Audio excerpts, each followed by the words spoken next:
Merci pour cette opportunité. Je remercie les organisateurs de ces forums sur la santé de la reproduction qui me font participer à visioconférence. Je suis Justine Massika Bihamba de la Synergie des femmes pour les victimes de violences sexuelles, qui est une plateforme de 35 organisations qui militent pour la promotion des droits de la femme en général et de la femme victime de violences sexuelles en République démocratique du Congo.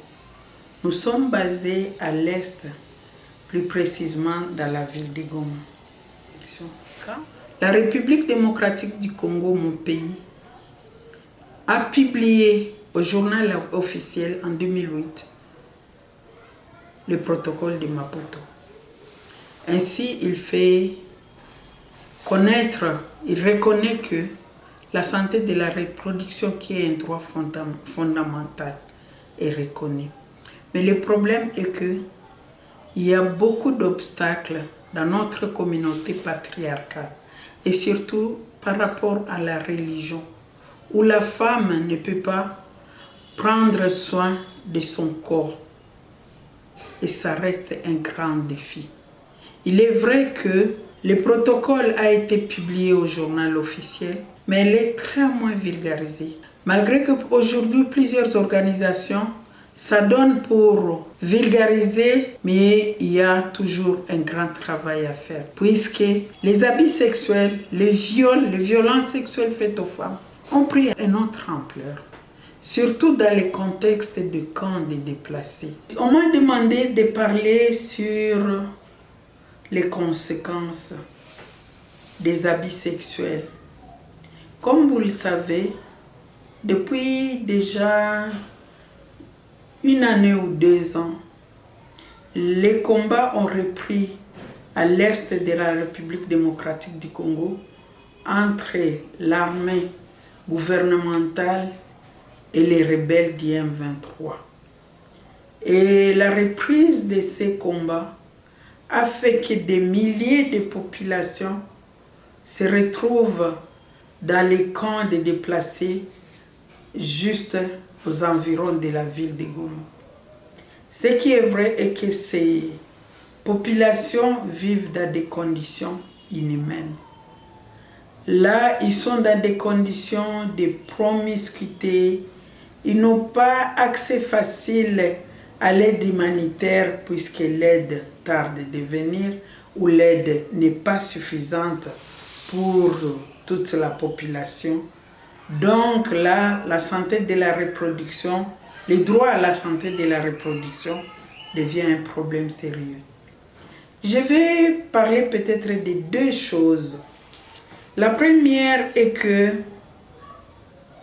à cause de ces déplacements de population, il y a des filles qui se retrouvent, des filles âgées de 13 à 16 ans, dans des situations où elles sont obligées de pratiquer ce qu'on appelle le sexe de survie pour survivre. Et quand tu discutes avec une fillette de 13 ans, elle te dira facilement, je suis obligée de passer avec 3 ou 4 hommes par jour pour trouver les 500 francs, pour nourrir ma famille. C'est une situation déplorable. Et l'autre situation est que lorsqu'il y a un déplacement massif des populations, les personnes armées, les personnes civiles, se sont tous déplacés et se retrouvent dans les camps. Donc il y a des personnes qui ont des armes et qui continuent à obliger les femmes de leur donner le sexe puisqu'ils sont armés. Lorsque les femmes vont puiser de l'eau ou lorsqu'elles vont chercher du bois. Et là, c'est un des problèmes très sérieux. Mais comme ça fait déjà 1 année, ces fillettes qui se donnent au sexe de survie ont maintenant presque toutes leur ventre ballonné. Donc elles auront des enfants à leur charge.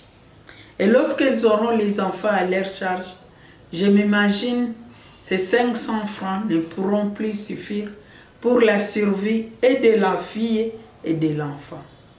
Et c'est toute une génération qui est sacrifiée. Donc, les cris d'alarme, c'est que nous pouvons faire dans l'urgence et que la paix revienne en RDC et que ces gens rentrent dans leur milieu. Mais lorsque tu essaies de discuter avec les autorités, avec les missions diplomatiques, ils te disent que la chose difficile, c'est la paix en RDC. Puisque le conflit est tellement complexe. Il y a vraiment beaucoup d'intérêts, puisqu'il ne faut pas oublier que dans notre région, il y a aussi beaucoup de minerais. Et là, c'est tout le monde qui voit ses intérêts personnels au lieu de voir la souffrance des Congolais et surtout la souffrance de ces jeunes filles, toute une génération qui est sacrifiée. Donc, ce que je vais demander, que nous puissions avoir la paix. Puisque même dans les camps de fortune dans lesquels ils se trouvent, l'assurance de vivre n'est pas là. Puisque tu ne sais pas si tu te réveilles le lendemain. Aujourd'hui, au Nord Kivu et plus précisément à Goma, nous disons que notre assurance vie est de 24 heures. Puisque nous ne savons pas si nous allons nous réveiller le lendemain. Je crois que tous les participants à ces colloques, tous les participants, unissons-nous pour que la paix revienne à l'est de la RDC. Ce qui est vrai, on ne voit pas le problème des Congolais, puisque lorsqu'il y a des problèmes en Ukraine, c'est tout le monde qui est mobilisé.